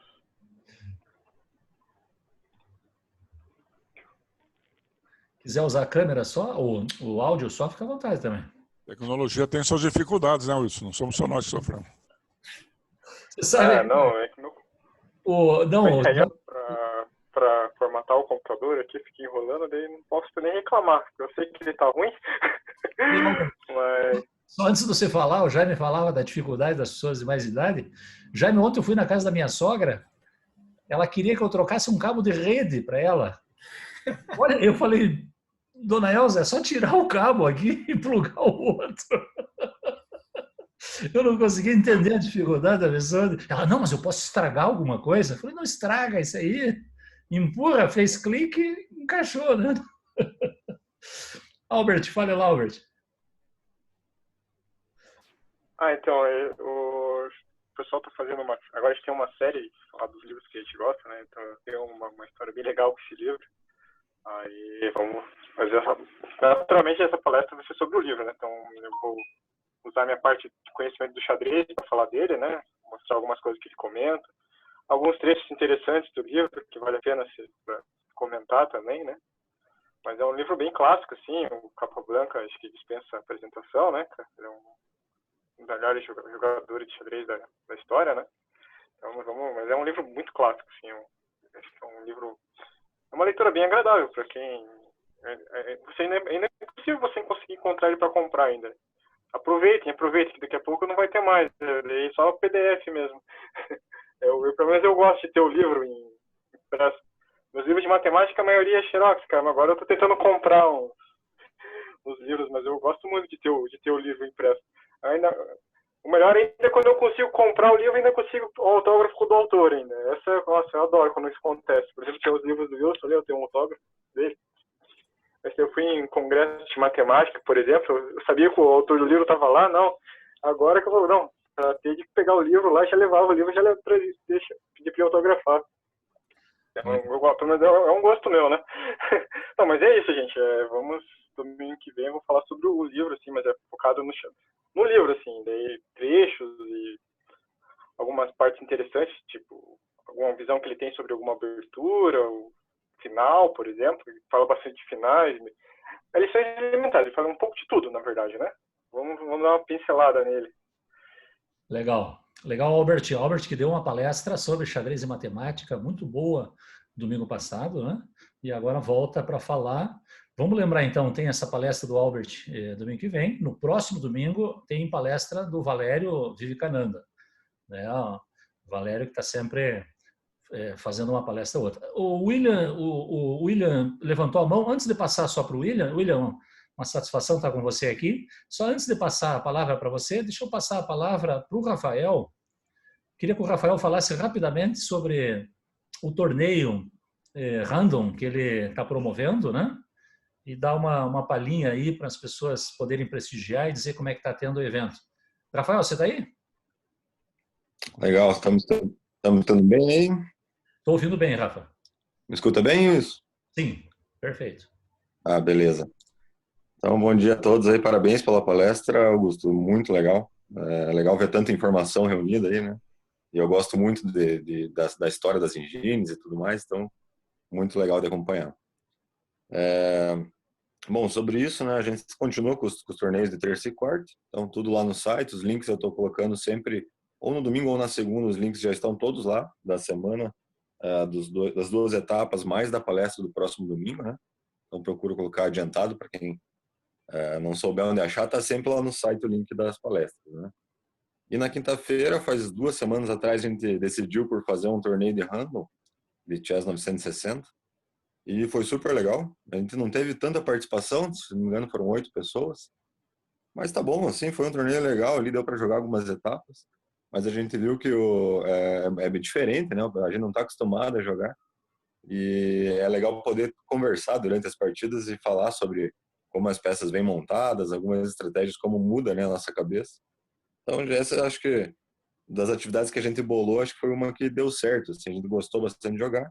Na semana posterior a gente jogou novamente, então agora a gente decidiu aí por manter sempre na quinta-feira, nesse mesmo horário, né, nas 19 horas, torneio de random, né, que a gente chama de Fischer Random, Chess 960, e todo mundo está convidado. Nessa semana o Daniel Leite jogou também, né, e ele disse que nunca tinha jogado partidas assim um pouquinho mais sérias, né, valendo um torneio, né, de 960, e a gente jogou, foi bem legal de ver também o Leite, que é um jogador muito forte, se batendo ali em conseguir jogar também, né, entender as posições, é bacana, né? E ali é legal que a gente vê, ainda assim ele conseguiu ganhar, né, porque o Leite é muito forte, né, mas a gente vê que tem a habilidade de ver também análise de meio de jogo, análise de não só decoreba de abertura, né. Então é bem bacana, todo mundo está convidado, quem tiver interesse. Terça e quarta, nossa etapa tradicional aí às 19 horas, da Copa Alexandre de Irene. E na quinta-feira, não é uma Copa, né, mas um torneio para o pessoal praticar aí um Fischer Random. Beleza? Então, todo mundo está convidado e os links estão no site. Obrigado, Rafael. Vamos lembrar sempre o Rafael que está fazendo esse trabalho magnífico aí com o site, com os torneios, tem puxado aí essa... E se você quiser fazer, se você acha que evoluir para uma Copa, Rafael, a gente garante uma premiação, um apoio da federação aí para a gente fazer uma premiação no final do ano. Vamos lembrar que o Rafael também vai fazer uma fala sobre engines, ele está fazendo uma engine. Está demorando um pouquinho, mas um dia vai, Wilson.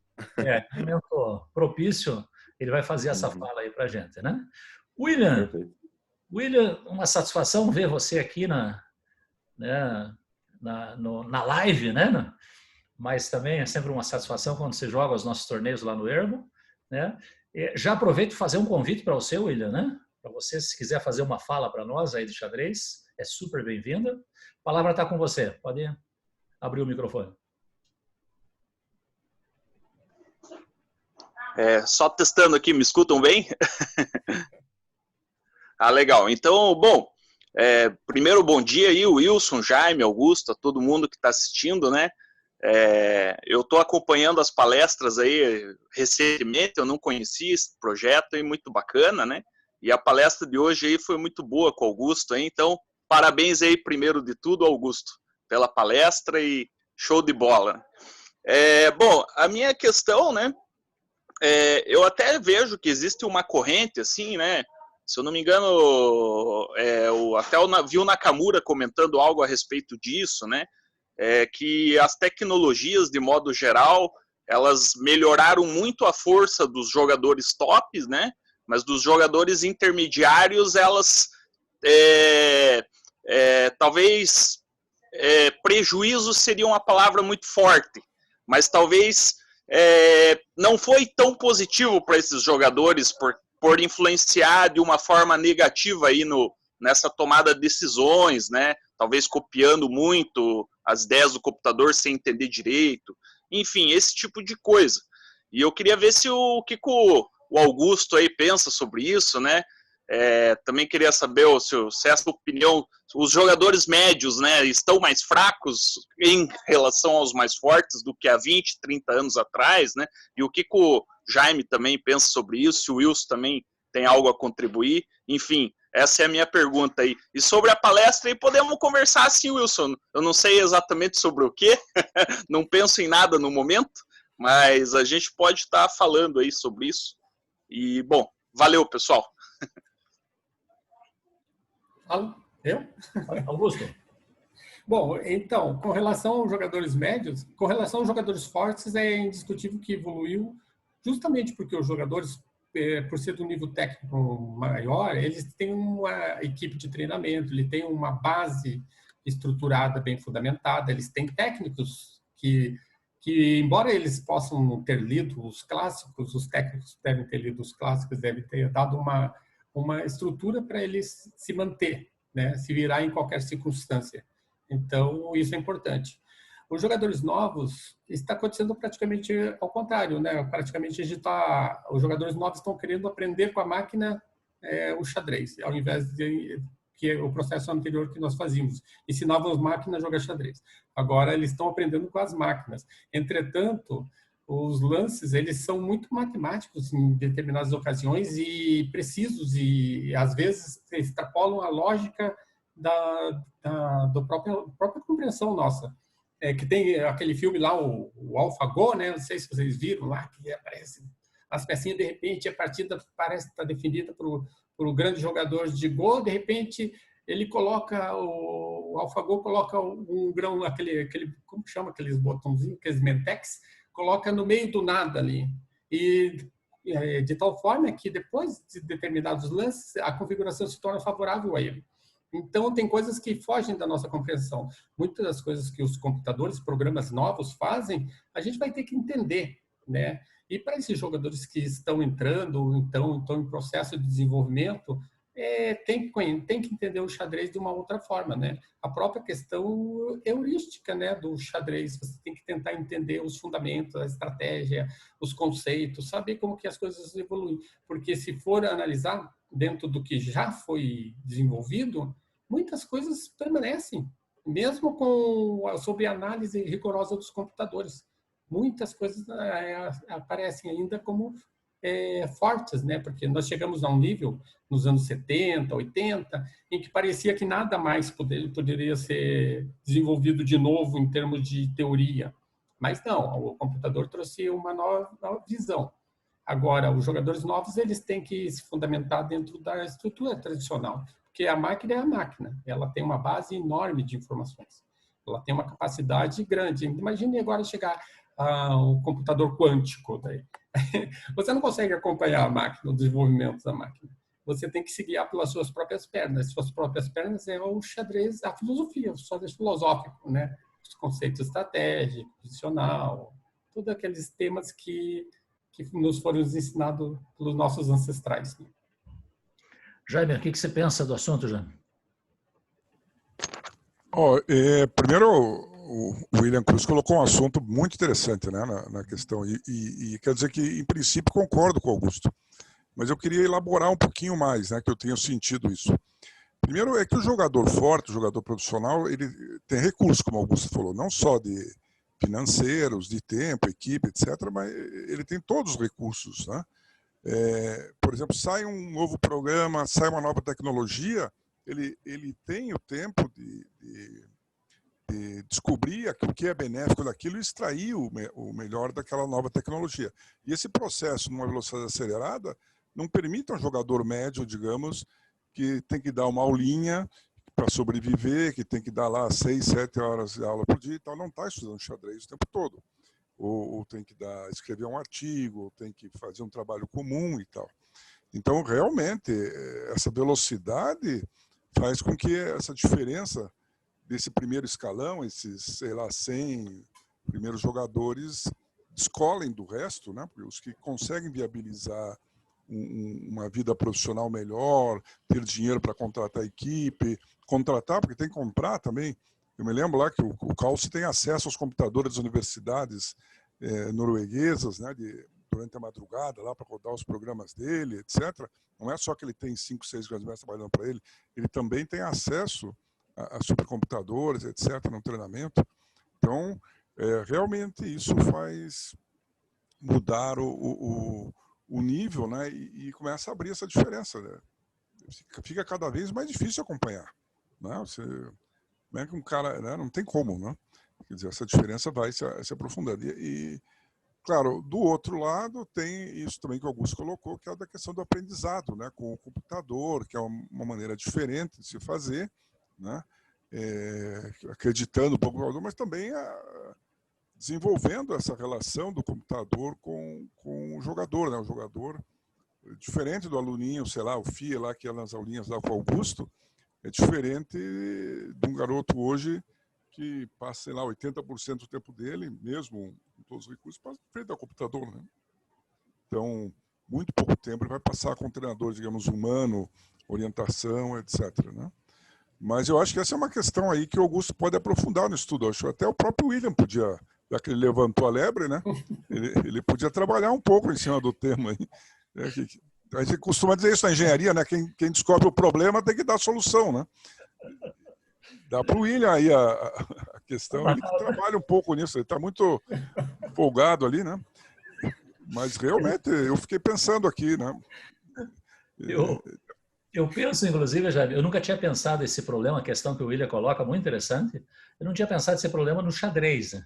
Mas eu já tinha pensado que até a informação, de uma forma geral, né? Ou seja, em tempos modernos, a informação flui mais facilmente, mas, no entanto, a gente não vê isso se refletir, por exemplo, entre crianças e adolescentes, uma reflexão. Eu pego sempre como base meu filho aqui, o Eduardo, né? Volta e meia, ele tem acesso a muita informação pela internet e outras fontes, mas volta e meia ele tem que vir para mim perguntar o que eu acho de determinada informação, se aquilo é fake news, se aquilo é sério.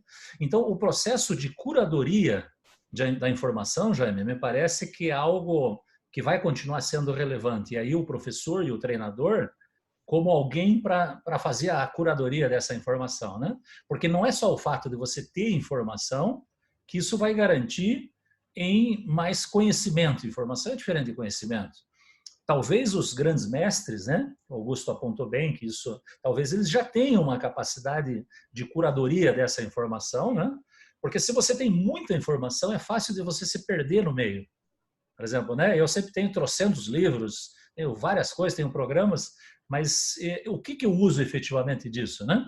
Por exemplo, a tua era, né, a minha também, mas você como grande mestre, você estuda num período mais analógico. Você tinha pouca informação, mas verticalizava o conhecimento, você se aprofundava naquilo. Hoje você tem muita informação, parece que as pessoas saltam de um ponto para o outro. Assim, é uma especulação minha aqui, né? Que depois tem que ver isso com mais calma, né? Mas eu queria perguntar para o nosso candidato a vereador de plantão, Marcos Arur. Você está aí, Marcão? Opa, tô sim, tô. Bom dia, obrigado pela menção. Se eu votasse no litoral, você seria meu candidato, Marcão. No litoral, mas em Lages não alcança tanto. O litoral de Lages é complicado. Nós não estamos. Eu fiz algumas promessas como vereador, mas trazer o praia para cá ainda não está. Voto com inteligência.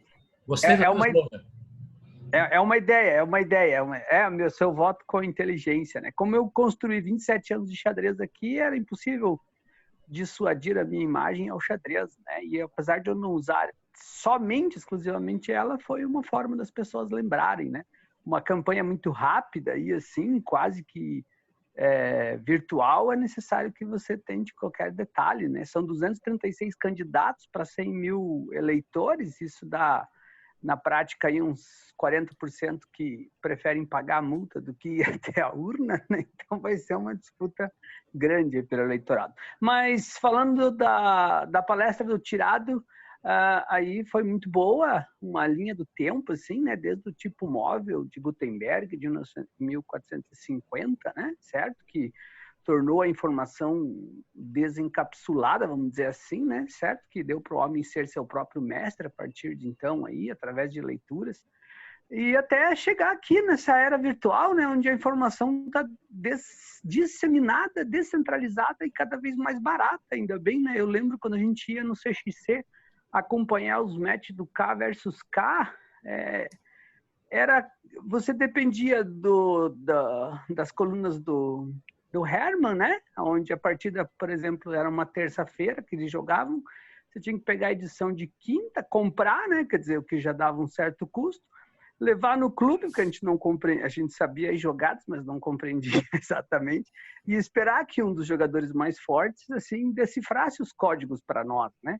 Hoje em dia, você consegue pegar a expressão facial dos jogadores na hora que eles fazem a jogada, né? Isso com os comentários de quantos grandes mestres você quiser em qualquer lugar do mundo, quer dizer. Isso é muito divertido, muito bacana.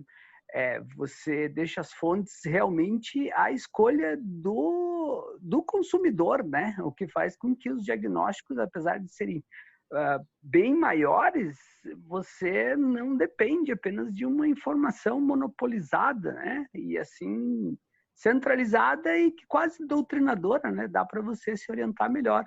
Agora, claro que essa questão aí do avanço das máquinas, né? Hoje, os grandes mestres hoje é capaz de aparecer assim, numa velocidade, antes era em datilografia, né? A velocidade de formação de um grande mestre, vamos dizer assim, né? A, SD, FG, espaço, porque até por conta de tudo essa dificuldade, ou essa luta, ou essa informação, a bibliografia, né? E hoje não, hoje isso está líquido mesmo, né? Por mais que Bauman, né, tenha dito da modalidade líquida, a coisa está cada vez mais rápida, né? E claro, isso se deve muito a essas pesquisas que é feita na área, né? Eu não sou um pesquisador mesmo, a minha função é pedagógica, é de formar e ensinar o xadrez, acho que ela é muito valiosa também. Certo, nesses 27 anos assim que eu estou aqui, não sei se só os períodos de férias mesmo, o resto foi sempre dando aula e me especializando nisso, né?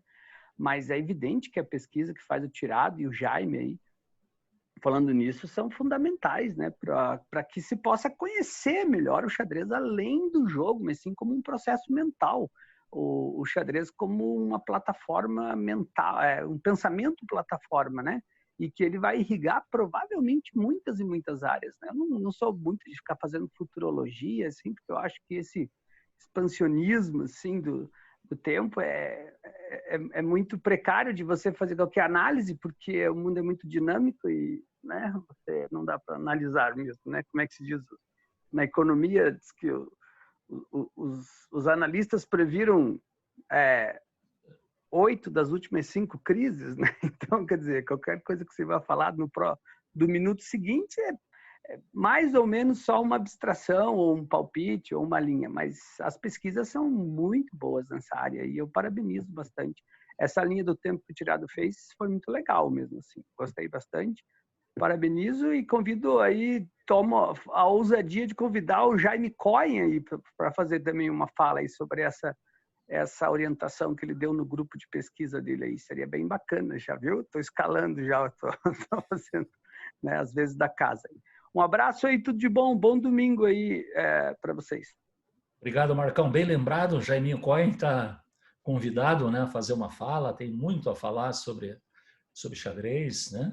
E, Jaiminho, está convidado. E o William levantou a mão. William.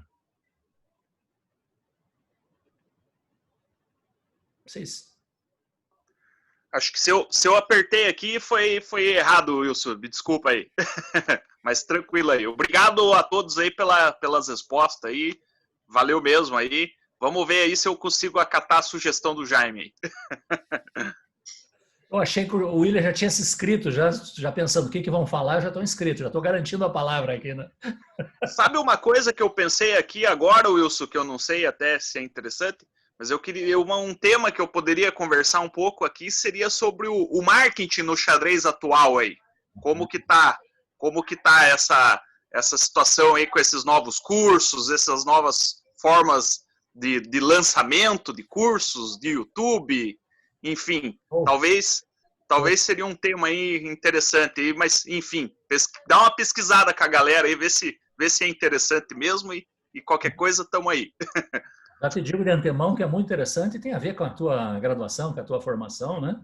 Que eu lembro que você desenvolveu algumas coisas ali legais na tua graduação, mas já fica pronto. Você me passa só quando você acha que você prepara que eu coloco a palestra na ordem aí das palestras. Beleza, então, valeu.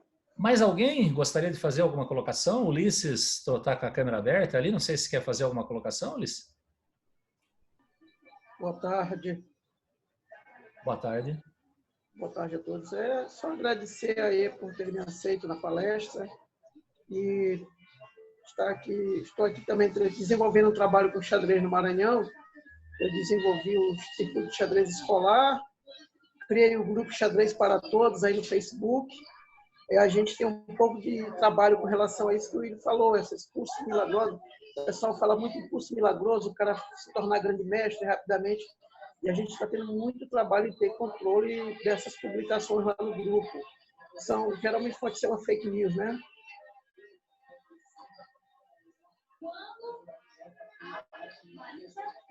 Desculpa, Ulisses, você fez uma pergunta para o Augusto? Não, foi uma afirmação, né? Que a gente está tendo muito trabalho de ter esse controle de publicações. As pessoas estão publicando, dizendo que você se torna mestre, grande mestre, de uma hora para outra, lá no grupo Xadrez para Todos. E a gente está dando uma controlada nessas publicações de cursos milagrosos. As pessoas estão postando cursos milagrosos para a pessoa crescer no xadrez de uma hora para outra. Exatamente. Então, isso aí tem a ver com a questão do marketing que o William levantou. Bacana, muito bom. Estou vendo também o Henrique ali, estamos quase... Wilson. Oi, Marcão. Qual a cidade do Ulisses? Eu tenho uma irmã no Maranhão. Qual é a cidade do Ulisses?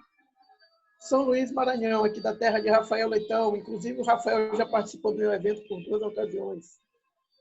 Ah, beleza. Minha irmã mora em Balsas. Sei que podia ser por uma coincidência, mas beleza, só para extremo sul do Maranhão. Tá, jóia, então. Beleza, abraço. Abraço. Valeu. Abraço. Bacana. Estamos encerrando já estamos no horário estendido. Estou vendo só o Henrique, faz tempo que eu não vejo o Henrique Reis. Henrique, queria falar alguma coisa, meu caro?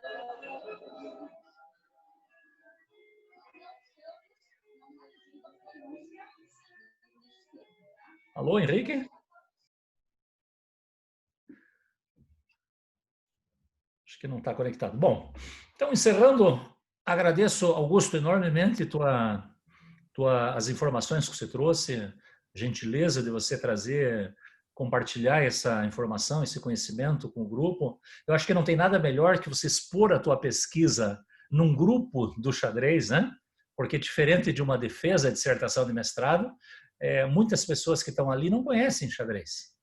Né? Você teve a sorte de ter um orientador enxadrista, que é o professor Valério Brusamolin, né? E ter um ou outro, tinha eu que era do xadrez ali e tal, né? Mas, no geral, Jaime, não sei se o Jaime teve presente, né? Fez do Augusto? Tive presente. Ah, lembrei. Como assistente lá. Uhum. Então, você teve um grande mestre e um professor... Mas só um cafezinho, muito ruim. Ficou devendo, né, Jaime? Ficou devendo. Mas aqui, você expondo, veja como é diferente você expor a tua pesquisa aqui, né, Augusto? Veja como as pessoas, quando você está no meio das pessoas que jogam xadrez, como é interessante, né? Eu também, quando defendi, tive a sorte de ter o Tony Gucci, que estava presente, né? E o Vilar, né, na banca. Mas é bacana quando a gente pode expor, né, para um grupo de xadrez. Então, muito obrigado, Augusto, aí, pela tua gentileza. Depois, se você pudesse divulgar o link ali no grupo do Erbo da tua dissertação, né, que o Major até pediu ali. E agradeço também a todos, né, os participantes, em especial sempre o grande mestre Sunier, que vem com as suas informações, com o seu conhecimento, né? Então, obrigado, Jaime. Obrigado a todos. E, Augusto, tuas palavras finais antes da gente encerrar. Tá com mudo, tá no mudo. Eu ia falar pela linguagem de sinais, mas obrigado por todos terem assistido, participado. Eu sei que vai ser gravado, está gravado, né? Vai ficar para... Já tem um grupo que estava solicitando as imagens para poder verificar depois. Então, espero que tenham contribuído bastante nesse processo. E se vocês tiverem sugestões e sempre puder linkar alguma coisa dentro da minha árvore ali para poder ampliar o conhecimento, é interessante. Que algum aspecto que ache relevante dentro do xadrez ali que impulsiona, né, que seja importante, estou aberto para sugestões. Obrigado. Bacana, Augusto. Obrigado. Major, você queria falar alguma coisa? Então, que você ligou a câmera? Não, só liguei para dar os parabéns para o Augusto. Parabéns. Muito legal, muito bacana mesmo. Legal. Obrigado, pessoal. Um bom domingo a todos. Augusto, de novo. Vamos almoçar, Nelson. Vamos almoçar aqui. A Virgínia está me chamando ali já. Abraço. Bom domingo a todos. Tchau, bom domingo para todos. Parabéns, Augusto. Obrigado. Tchau.